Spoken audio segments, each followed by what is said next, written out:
അഭിനയിക്കാൻ അറിയുന്നവരാണ് ജീവിതത്തിൽ വിജയിക്കുക. സ്നേഹിക്കാൻ അറിയുന്നവര് തോറ്റുപോയിട്ടേ ഉള്ളൂ.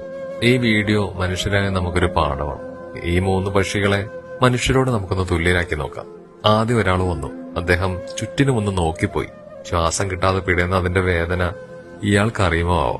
രണ്ടാമതൊരു മനുഷ്യൻ വന്നു. സഹായിക്കണമെന്നുണ്ട്, എന്നാലും ഒന്ന് തലോടിപ്പോയി. മൂന്നാമതൊരു കൊക്കു മനുഷ്യൻ വന്നു. അദ്ദേഹമാണ് നമ്മുടെ ഇന്നത്തെ താരം. സ്നേഹിക്കാനും സഹായിക്കാനും ഒരു മനസ്സുണ്ടെങ്കിൽ നമുക്ക് ആരെയും രക്ഷപ്പെടുത്താം.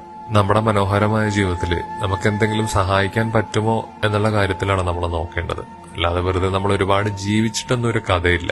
ഏതെങ്കിലും ഒരു മനുഷ്യനെങ്കിലും ദുരിതത്തിൽ നിന്നും അല്ലെങ്കിൽ സങ്കടങ്ങളിൽ നിന്നും ഒക്കെ അവനെ വിജയിപ്പിക്കുകയാണെങ്കിൽ അതായിരിക്കും ഏറ്റവും വലിയൊരു സമ്പത്തെന്ന് പറയുന്നത്. അല്ലാതെ ഒരുപാട് ഉണ്ടാക്കിയിട്ടൊന്നും ഒരു കാര്യമില്ല.